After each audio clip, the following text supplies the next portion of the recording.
We are back again for the Lakers Fast Break podcast. It's Gerald Glassford coming right back at you here. And I've got a special guest coming on to today's show. For some time, I've been reading this man's work. In fact, if you want to get a chance to check out what he's doing at Lakerholics.net, plus also as well, he's got an awesome article on the Lakers for all you Lakers fans out there, answering, well, his opinion on many of the questions that a lot of us Laker fans have coming over the rest of the season. And you're going to check that out at medium.com or his site, Lakerholics.net. It's a pleasure to have him on today's show. Tom Wong, but you know him as Laker Tom. How you doing today? I'm doing fine, Gerald. How you doing? Oh, I'm telling you what, I'm excited for the upcoming season. First time in a long time since what? The last time Dwight Howard was on the team. I think that's the last time any of us had any real excitement for the Lakers. But as a diehard Lakers fan, how good does it feel to see a team that we can put out there that can compete with the NBA's best?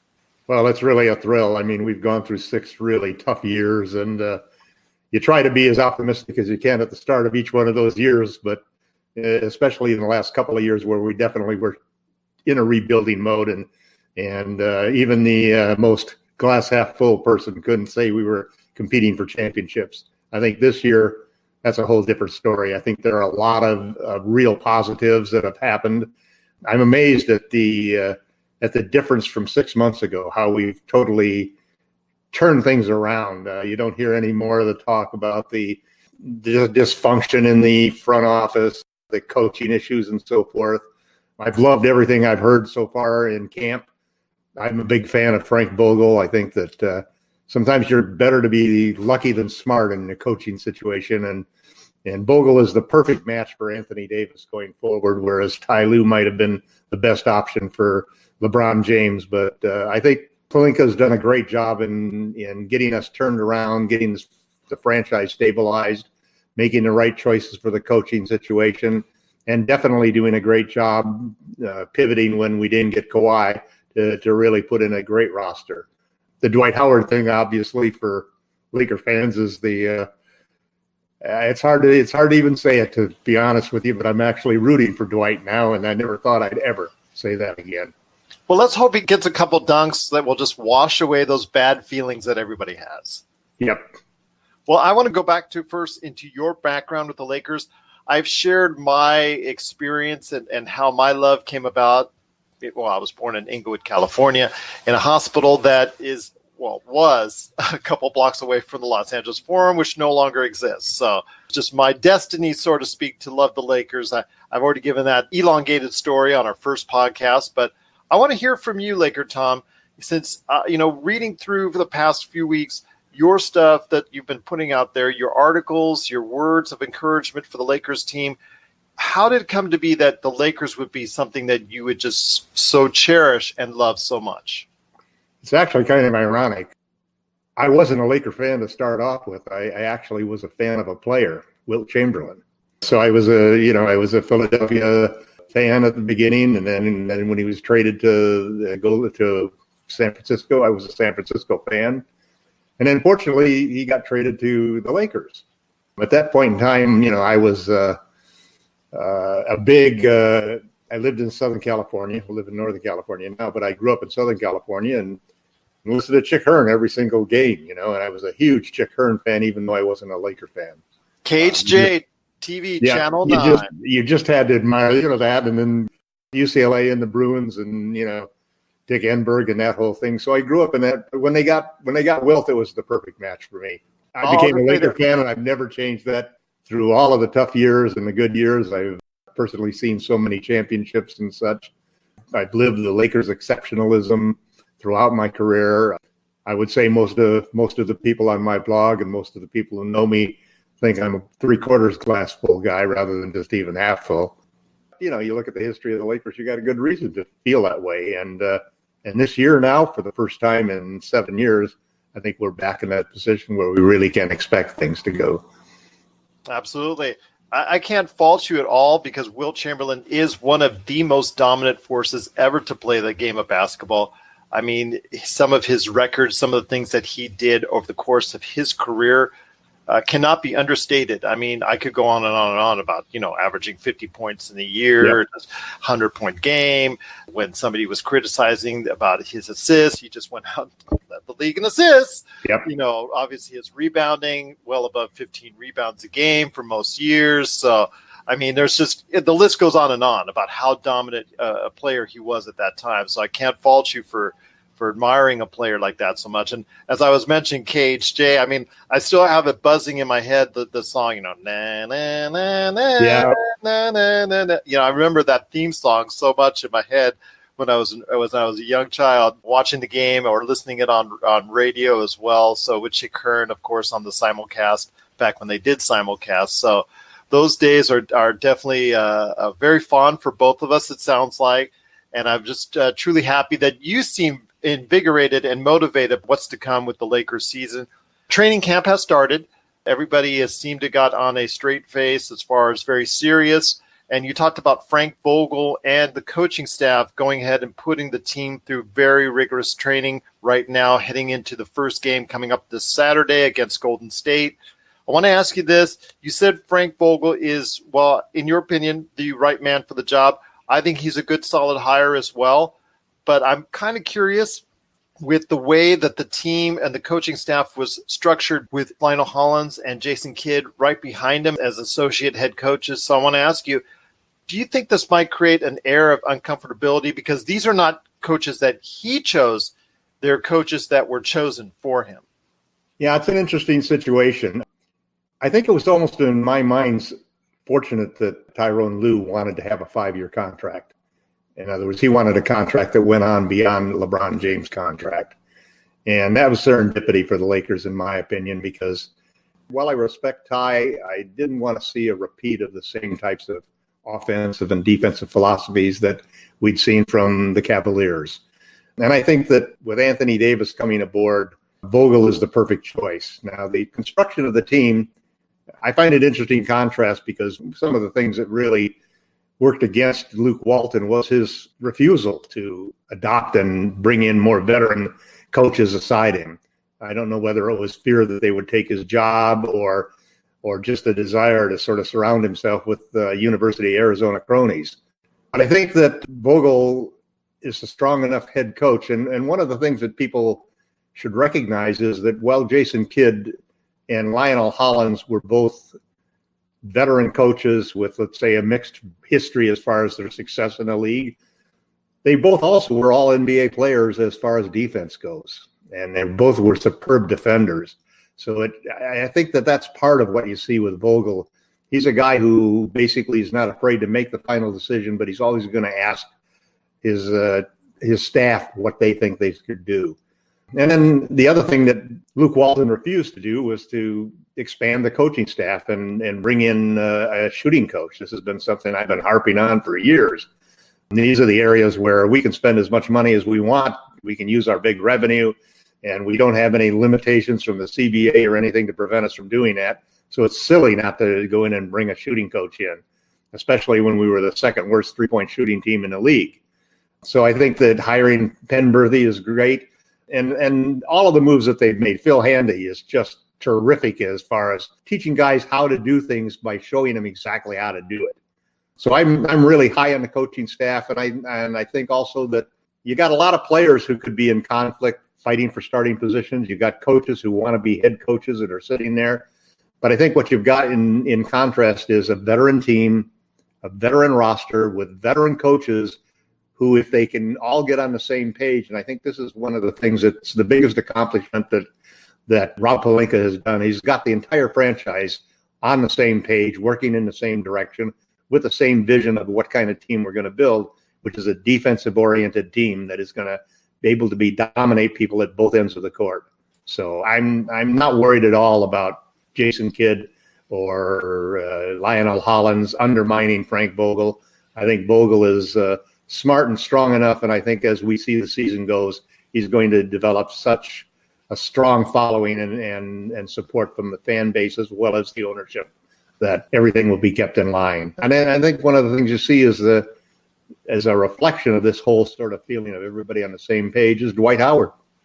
I mean, the simple fact that we can be sitting here rooting for and discussing Howard and hearing that he's like one of the stars of the first few days of camp from everybody, including Anthony Davis, speaking out. Guys like Avery Bradley, who, I can remember how tough of a defender he was, how persistent he was as a defender on the ball with the Celtics. And from everything we hear now coming out of camp, he's gotten that Celtics mojo back on his game. And he's really, Vogel's telling guys, just pass the ball if he's on you. Don't even try to dribble around the guy. So these are all signs, I think, that every team starts off the season undefeated at this point in time. They have an equal shot at the championship. They've all got their dreams of parades and all of this stuff. But the Lakers, I haven't heard anything like this come out of us in 7 years that I could really believe was as much fact than hype. We're signaling the ref for a quick timeout, but we'll be back with more of the Lakers Fast Break podcast. Check out what's been going on with the Pop Culture Cosmos Show and the PCC Multiverse. The better that these Marvel films do, the higher the standards are going to be for not just other films in general, but other Marvel films also. I think it's really hard to end a show with this many fans in a satisfying way. That's the Pop Culture Cosmos Show. And the PCC Multiverse. Playing worldwide on radio 7 days a week and wherever you get your podcasts.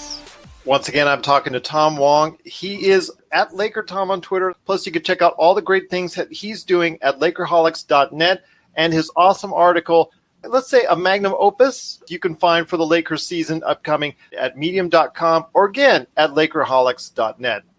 Well, Tom, let's talk about the season. I know you had said in your opus that you didn't want to go ahead and say exactly how far you think the Lakers are going to go ultimately, and you don't want to go ahead that far in advance because there could be a myriad of things with injuries and things of that nature during the course of the NBA season.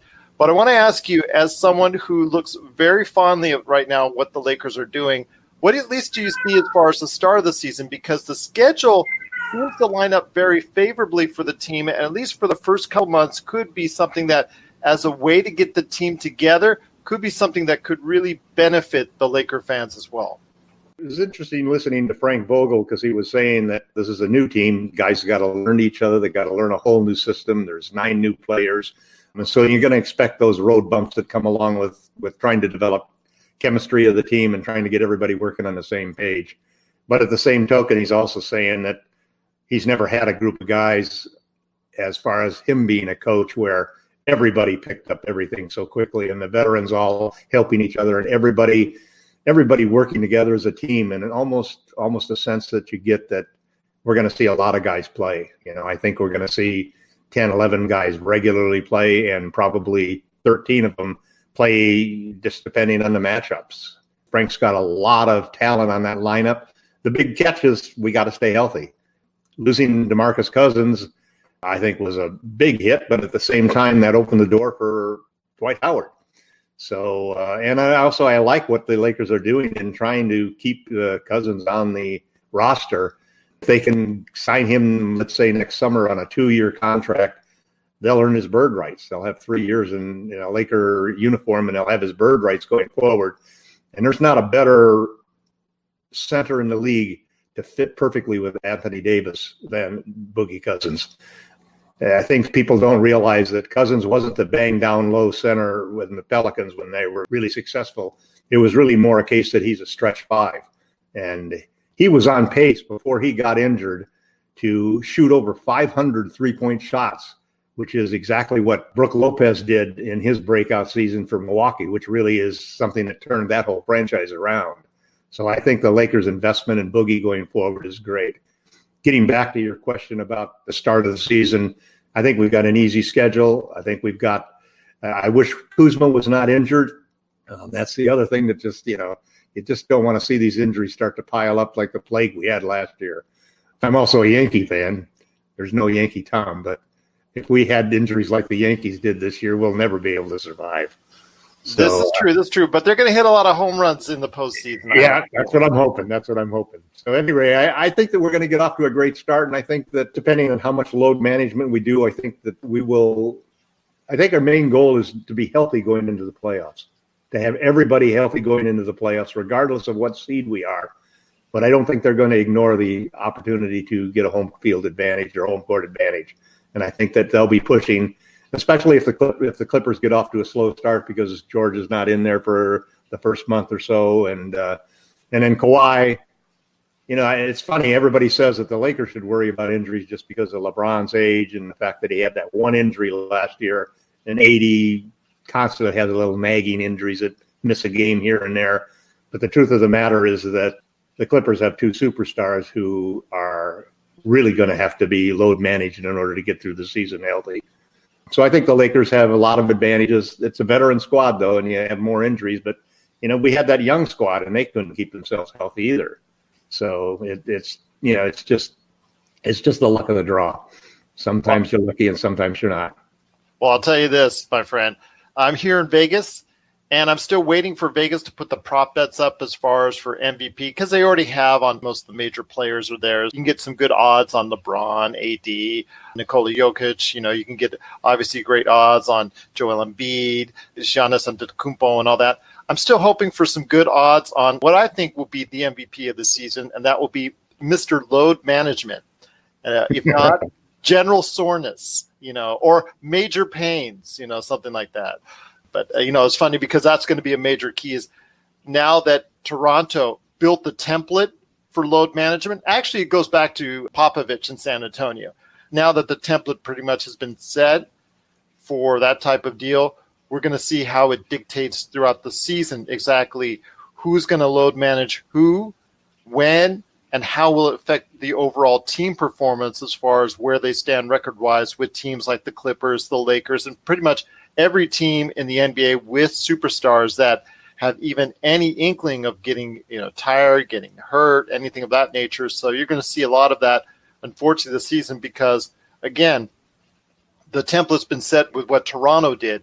The template was set with what San Antonio did. And, if you have them out enough games, you might just go ahead and keep them fresh for the playoffs, which is what you want. But I think in the West, where it's so loaded, where there's so many teams vying for a spot, I count actually 10, possibly even 11 teams for those 8 spots. I mean, that could possibly be a very good contender. And for the NBA championship, just coming out of the West, there could be 6 or possibly even 7 teams you could say be a viable contender for the championship. So it's very hotly contested, and whoever's going to play that chess game of load management and rest your players very strategically, how well they'll do it is going to make a big factor as far as where these teams will fall in. I think the Lakers hopefully will be able to go ahead and manage that well. Again, it's all based on injuries, and hopefully those injuries will not come to a head for us. And I'm hoping for a good season for the Lakers as far as it's concerned. But I want to ask you one last question before we go, Tom, and that is this. I mean, we obviously know AD, Anthony Davis, is going to be a key to the Lakers season. We obviously know LeBron as well is going to be a big key. Will Father Time actually go ahead and tap him on the shoulder? I don't think so. I think he's got at least 1 year at a high level left. I think he's very motivated going into the season. But I want to ask you this. For the Lakers, who's going to be that third key, in your opinion, that number 3 person that's going to be able to go ahead and help the Lakers push them over the top? Is it a Kuzma? Is it a Danny Green? Is it Avery Bradley, who's been doing so well in training camp, or is it someone else? That's a tough question, Gerald. I'm going to go with a really wild, crazy guess here. I think it's going to be Dwight Howard. I think if Howard can play anywhere near close to what the 3 times that he won Defensive Player of the Year, it's going to make such a dramatic difference in the Lakers. And that's no disrespect to JaVale McGee, who I think, when healthy, has done a terrific job. But just like Rondo hunts assists, JaVale hunts blocks. And very often he's not in the best position to rebound or to play good position defense. Howard looks like he's lost a lot of weight and looks in terrific shape. I think the point that Rob Pelinka made, that he put his money where his mouth was by taking this non-guaranteed contract where the Lakers can essentially cut him and stop paying him anything at all by December 15th.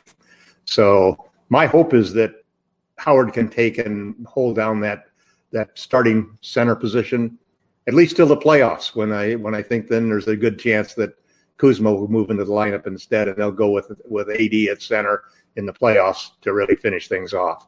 And that's the other reason why it's the second season load management thing is so important, because the whole goal for the year is basically to keep AD healthy and ready to go so that he can play the best position that he plays, which is undoubtedly being the center. I hope you can tell him that personally, because you know his thoughts on that. When you go into one of your first press conferences and say you don't want to play center, that's not a good sign, even though you and I both know as a small ball center, I put that in quotations, at 6'10", to do everything that he does and to be the player that he is, he makes a perfect fit for that type of offense. And LeBron doesn't want to play the 4. But guess who is the best option at 4? LeBron. So you've got a 5 that doesn't want to play the 5. You got a 4 that doesn't want to play the 4. But I think, like you said, if it comes down to it and the Lakers, out of necessity in the playoffs, for matchup sake, are going to have to go ahead. And I think both those players will see the light and will go ahead and see the reality of what they're going to be able to go ahead and do and have to play the 4 and 5 if needed, which I think, I agree with you, Tom. I think it's going to be something that they're going to have to do, because in those crucial moments, you're not going to have Dwight or JaVale out there at your center position. You're really going to have your best foot forward, and the best 5 does not include them per se. In the crunch time, in the minutes that are needed, it's people who can hit you free throws, who can hit you big shots. I think it's going to be needed where AD is going to have to play the 5 and LeBron's going to have to play the 4. So I agree with you wholeheartedly on that. I'm hoping for that type of scenario. I think the Lakers can make a big imprint, health permitting, into the Western Conference. I see a lot of good things for them if they go ahead and, again, like you said, come together as a team and just stay healthy and be able to effectively navigate their way through the NBA season.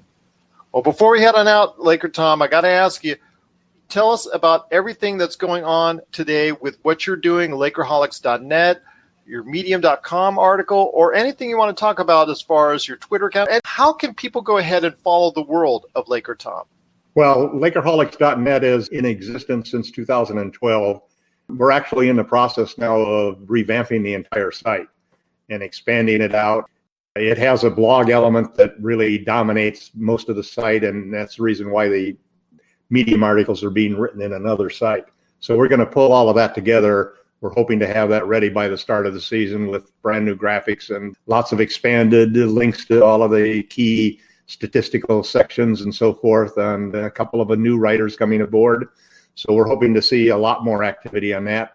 You can also follow me at LakerTom on Twitter and at LakerTom on Medium. I'll continue to write the articles on Medium. We've had several articles that have had thousands of readers on Medium, so it's just a easy place to write without having to worry about the formatting and things of that nature. I think the one last thing I'd like to throw off is that lineup that we're talking about for the playoffs. That's our death lineup, and it's definitely going to be something that and Anthony Davis has said in several other articles that all of his comments were really meant for the regular season. He understands in the playoffs that he's the 5. I'm hoping that's the case, and I'm glad that he's going to realize that. And I think you're right. That is a death lineup, quote unquote, using the Golden State vernacular there. I think having him at the 5, LeBron at the 4, Kuzma at the 3, obviously Danny Green at the 2, and then maybe Avery Bradley for defensive purposes at the 1, maybe Iguodala. That would be great. That would be great, bringing him in, or whoever is available on the trade or buyout market come February, that type of deal. I'm hoping for some good things going forward for the Los Angeles Lakers, and I know you are as well. Well, Laker Tom, it's just been great having you on the show. I want to actually go ahead and extend the invitation a little bit more over the course of the season, whenever it's convenient for you. And if you want to come back as much as you want, anytime you want, you're more than welcome to stop by the Lakers Fast Break podcast. Gerald, I appreciate it. Before I got online here, I went and listened to a bunch of your podcasts and different venues other than the Lakers, and well done and well organized, and I think it leads to a good conversation, and I'd love to be back again. Absolutely. Thank you. I appreciate it. I'm very honored that you did. Again, for me, it's Gerald Glassford. You can talk to me at Pop Culture Cosmo on Twitter. You can always reach out to us on email, LakersFastBreak@yahoo.com. Actually, I'm talking to Anchor right now to see if we can expedite getting this show on all the major formats and getting that expedited. So I am aware that we're going to go ahead and try and get that even faster to you and even better ways to get you on so many different platforms. But if you want to hear all the episodes of the Lakers Fast Break podcast, for now, you can also not only hear them on Anchor and Spotify, but you can also hear them on the Pop Culture Cosmos channel, and that's available everywhere you can get your podcast. So if you go to Pop Culture Cosmos, which is the shows I do also during the week, you can get all those shows until it goes worldwide on Apple Podcasts and Google Play and all that other stuff. Then it's going to stay on its own. But I just wanted to give everybody heads up there because I got those questions. So again, you can check out the Lakers Fast Break on the Pop Culture Cosmos channel or right here, Lakers Fast Break on Anchor and Spotify. Laker Tom, once again, great to have you on the show. I'm going to get you back on continuously over the course of the season right here at the Lakers Fast Break podcast.